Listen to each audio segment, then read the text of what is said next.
अगर आप CA foundation accounting को बोरिंग समझते हो तो रुक जाओ, क्योंकि आज मैं आपको बताऊंगा कैसे अकाउंटिंग आपका हाईएस्ट स्कोरिंग सब्जेक्ट बन सकता है। Yes, you heard it right. 80 plus marks is not a luck, it's a strategy. So let's decode the paper right now. Hello everyone, this is CA Vishal Jadhav and you are watching Vishal's CA Mastery. तो सबसे पहले paper का structure समझ लेते हैं, क्योंकि exam pattern समझना equal to half your paper clear. तो का जो पेपर है ये फाउंडेशन पेपर नंबर 1 अकाउंटिंग का, total marks 100 marks. Total time आपको मिलेगा 3 घंटे का, 3 आवर्स विल बी देयर। और आपका जो एग्जाम होगा वो सब्जेक्टिव एग्जाम होगा, यानी कि नो एमसीक्यूज, आपको एमसीक्यूज नहीं आएंगे। You have to write it down, practical question, solve the practical answers, यानी कि सब कुछ डिस्क्रिप्टिव आंसर आपको लिखने हैं।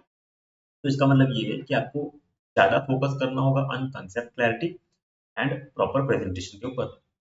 तो प्रेजेंटेशन भी अच्छा होना चाहिए और कंसेप्ट क्लैरिटी भी होनी चाहिए, सही मार्क्स भी होने चाहिए, सही आंसर भी होना चाहिए और प्रॉपर प्रेजेंटेशन आपका क्लियर होना चाहिए। अकाउंटिंग एक प्रैक्टिकल सब्जेक्ट है, यहाँ थियरी से ज्यादा वर्किंग बोलती है। अगर आपकी वर्किंग सही है तो एग्जामिनर खुद ही आपको मार्क्स देने पे मजबूर हो जाएगा।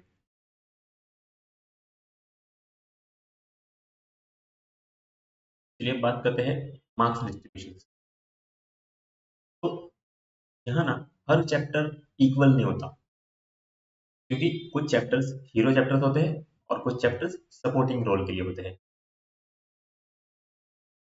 तो हम सबसे पहले देखते हैं कि मार्क्स का डिस्ट्रीब्यूशन कैसे है, तो हमने आईसीए गाइडलाइंस के हिसाब से है। तो आपको यहाँ पे थियोरेटिकल फ्रेमवर्क पूछा जाएगा, जहाँ पे आपको बेसिक कंसेप्ट होंगे अकाउंटिंग के, गोल्डन रूल्स, अकाउंटिंग प्रोसेस क्या है, अकाउंटिंग की एंट्रीज क्या है, मतलब जस्ट कुछ गोल्डन रूल्स के साथ कुछ कंसेप्चुअल फ्रेमवर्क होंगे।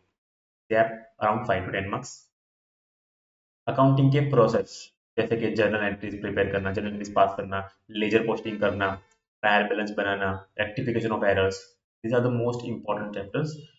इनका कवरेज है 15 to 20%। देन बीआरएस की bank reconciliation statements, then inventory, depreciation, bill of exchange, ये कुछ चैप्टर्स है जिनका वेटेज भी 15 to 20% है, मतलब ये भी आपके हीरो चैप्टर्स माने जाएंगे।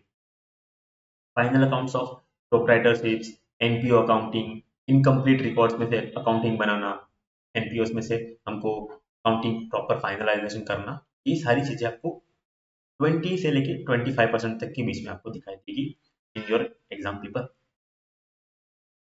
देन पार्टनरशिप अकाउंट्स, 15 से 20 मार्क का पार्टनरशिप अकाउंट होगा। रिटायरमेंट, एडमिशन, नया पार्टनर आया तो क्या है, पैसा लेके आएंगे, उनकी जर्नल एंट्रीज किससे प्रिपेयर होंगी, पार्टनर्स के कैपिटल अकाउंट किस तरह से बनेंगे, ये सारी चीजें आपको यहाँ पे देखने को मिलेंगी। देन कंपनी अकाउंट्स के भी क्वेश्चन होंगे 15 से 25% की। वहाँ आपको कंपनी में allotment of shares, application of shares, share किस तरह से अलॉट होते हैं, डिबेंचर्स क्या होते हैं, ये सारी चीजें वहाँ पर आपको देखने को मिलेंगी। उनके प्रिपरेशन किस तरह से होंगे, जर्नल एंट्री से लेके लेजर पोस्टिंग, लेजर किस तरह से लेजर आपको बनाना है, ये सारी चीजें आपको वहाँ पे कवर होंगी। तो दिस इज रफली अराउंड 100 मार्क्स, 120 मार्क्स का आपका पेपर होगा।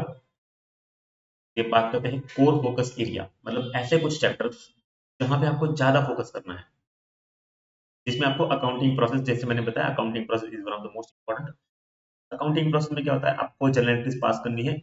जर्नल एंट्रीज पास करने के बाद क्या होता है, लेजर पोस्टिंग। तो जर्नल एंट्रीज से लेजर, लेजर से ट्रायल बैलेंस बनता है। तो वो प्रोसेस जो है वो पूरा आपको समझ में आना चाहिए और वो प्रोसेस के हिसाब से आपको क्वेश्चन के आंसर सॉल्व आउट करने चाहिए। रेक्टिफिकेशन भी सस्पेंस अकाउंट है, रेक्टिफिकेशन ऑफ एरर्स बहुत इंपॉर्टेंट चैप्टर है, वो आपको छोड़ना नहीं है। Then partnership accounts, company accounts, BRS और इन्वेंटरी, इन्वेंटरी का वैल्यूएशन, बैंक रिकंसिलिएशन का फॉर्मेट समझना है, फॉर्मेट कैसे समझना आगा, कौन सी चीज ऐड होगी, कौन सी चीज लेस होगी, बुक्स का प्रॉफिट, हमारे बुक्स का बैलेंस कहाँ पे आएगा, बैंक का बैलेंस कहाँ पे आएगा, वो सारा चीजें आपको फॉर्मेट में समझना चाहिए। इवन तो इन्वेंटरी का वैल्यूएशन भी आपको समझना चाहिए, FIFO, LIFO, weighted average costing method क्या है, ये सब चीजें आपको उसके हिसाब से सब देने होंगे। Final accounts with adjustments, final accounts किस तरह से प्रिपेयर करने हैं, प्रोप्राइटर की है या एनपीओ के है या इनकम रिकॉर्ड में से फाइनल अकाउंट्स प्रिपेयर करने हैं, तो उनके एडजस्टमेंट्स भी होंगे, उन एडजस्टमेंट्स को आपको एंट्री करके आपको फाइनल अकाउंट्स प्रिपेयर करने हैं। तो वो वाला भी आपको बहुत कोर इंपॉर्टेंट चैप्टर है। और डेप्रिसिएशन, जिसमें स्टेट लाइन मेथड या डब्ल्यू मेथड, उनका कैलकुलेशन कैसे करना है, क्या होगा डेप्रिसिएशन, किस तरह से नंबर्स कैलकुलेट करके देने हैं, वो आपको इंपॉर्टेंट चैप्टर है। तो these are the main focus area जहाँ पे आपको ज्यादा फोकस करना है, जहाँ पे आपको ज्यादा प्रैक्टिस करनी है। फिर बात करते हैं मस्ट प्रैक्टिस क्वेश्चंस। कुछ क्वेश्चंस ऐसे हैं जो आपको प्रैक्टिस करना ही पड़ेगा, कि प्रैक्टिस के अलावा और कोई आपके पास और कोई ऑप्शन नहीं है।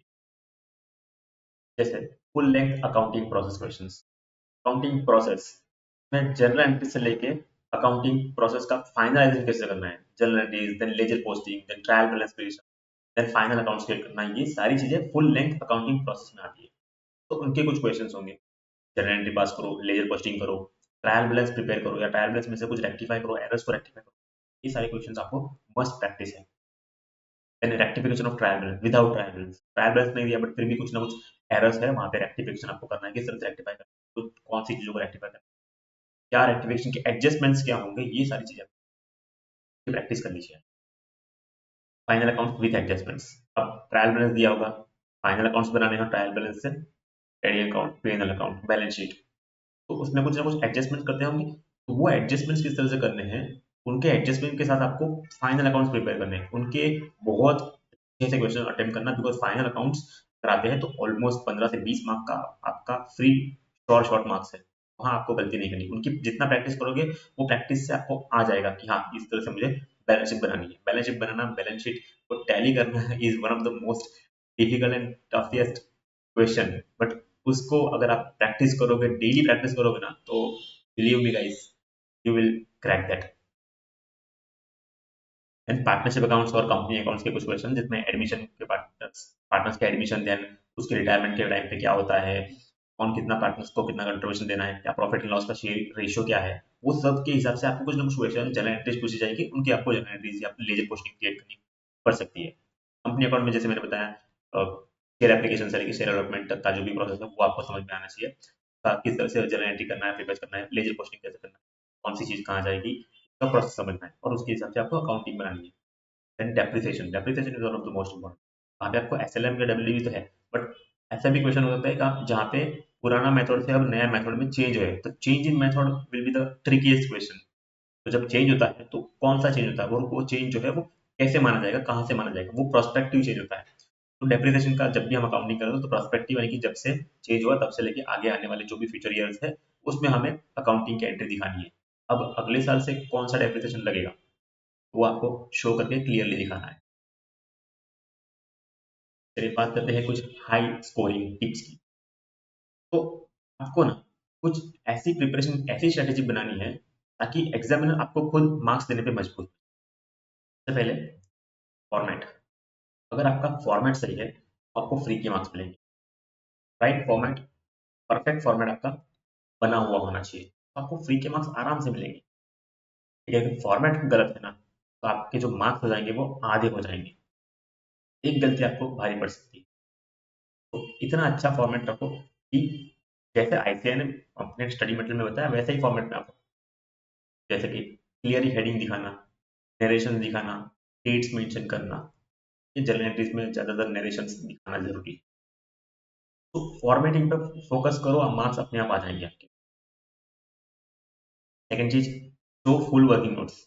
अब वर्किंग नोट्स ना एग्जामिनर के लिए लव लेटर जैसे, जितनी ज्यादा क्लैरिटी उतना ज्यादा प्यार, और उतने ही अच्छे मार्क्स। तो अच्छे से अच्छे आपको वर्किंग नोट्स दिखानी है, जितनी भी आपने कैलकुलेशन की है उन सभी के हर एक स्टेप बाय स्टेप आपको वर्किंग दिखानी है। Presentation should be neat and clear. अगर आपको लेजर अकाउंटिंग बनाने का बोला है तो आपको लेजर पोस्टिंग के अंदर लेजर अच्छे से प्रिपेयर करना चाहिए। डेबिट साइड में क्या आएगा, क्रेडिट साइड में क्या आएगा, वो सब क्लैरिटी तो है आपको, बट उसका प्रॉपर प्रेजेंटेशन होना चाहिए। कहीं पे भी रफिंग्स नहीं होनी चाहिए, कहीं पे भी बैड वर्किंग्स नहीं होनी चाहिए, सब कुछ एकदम नीट और क्लीन होना चाहिए। कैलकुलेशन मिस्टेक आपको अवॉइड करनी है। हाँ, बहुत ज्यादा इंपॉर्टेंट कि कई कई बार कैलकुलेशंस में आप फास्ट टाइपिंग करते हैं, फास्ट कैलकुलेशन करने जाते हैं, वहां पे एक्यूरेसी मेंटेन नहीं हो पाती। तो आपको स्पीड के साथ साथ एक्यूरेसी भी मेंटेन करनी है, वहां पे कैलकुलेशन में मिस्टेक नहीं होनी चाहिए, बहुत important. And lastly, time manage करना है।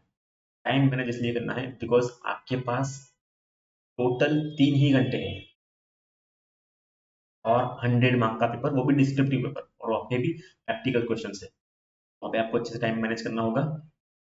जो भी जो भी क्वेश्चन है आपका जो आपको परफेक्टली आ रहा है उसको सबसे पहले अटेम्प्ट करो, और ज्यादातर प्रैक्टिकल पेपर है तो प्रैक्टिकल क्वेश्चंस पहले अटेम्प्ट करो, जहाँ पे आपको फटाफट से फॉर्मेट याद है, सब कुछ याद है, और just right it down and get the simple answer.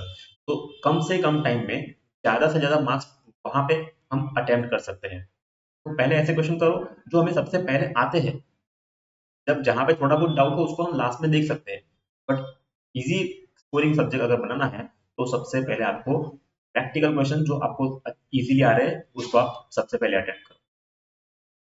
Now let's talk about the some common mistakes that students should avoid. चलिए, सबसे पहला मिस्टेक बहुत बार गलती होती है कि आप इग्नोर करते हो नरेशंस को। जनरल एंट्रीज लिखते वक्त नरेशंस को इग्नोर करना, this would be your biggest mistake.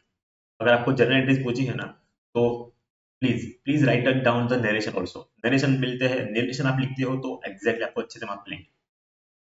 Then Massey working आपको अवॉइड करनी चाहिए। बहुत ही ज्यादा मैसी वर्किंग्स ना बहुत आपका पेपर जो है वो डल बना देगी। Examiner will not check that paper जहाँ पे मैसी वर्किंग किया होगा। Second, show calculation steps. मैंने जैसे पहले बोला था, working notes should be your best friends. जितना ज्यादा वर्किंग नोट्स बनाओगे, जितने ज्यादा आप कैलकुलेशन के स्टेप दिखाओगे ना एग्जामिनर को, उतना वो खुश होगा और उतने आपको अच्छे से मार्क्स देगा। सबसे बड़ी मिस्टेक क्या करते हैं बच्चे कि एग्जाम से पहले एक दिन पहले फॉर्मेट रट्टे मारने की कोशिश करते हैं। वहां हमें रट्टा नहीं मारना। Learning formats should be the practice from day one. अगर आप डे वन से फॉर्मेट्स की प्रैक्टिस करोगे ना तो आपके लिए बेटर रहेगा। वही आपको एग्जाम टाइम तक याद भी रहेगा। अगर एक दिन पहले आप सिर्फ एग्जाम सिर्फ एक दिन पहले आप फॉर्मेट्स लेके बैठोगे तो इट विल नॉट वर्क। तो एग्जाम से एक दिन पहले नहीं, लेकिन आपको डे वन से ही फॉर्मेट के साथ साथ ही आपकी कंसेप्ट मिलती रहनी चाहिए। तो this are some common mistakes that you should avoid guys. अगर आप चाहते हो अकाउंटिंग को फियर नहीं स्ट्रेंथ बनाना, तो इस वीडियो को लाइक करो, चैनल को सब्सक्राइब करो, अपने सीए फ्रेंड्स और कलीग्स के साथ इस वीडियो को शेयर करो, और कमेंट्स में लिखो अकाउंटिंग मास्टरी स्टार्टेड। तो मिलते हैं नेक्स्ट क्लास में। तब तक के लिए keep practicing, keep mastering. This is C Vishal Yadav signing of.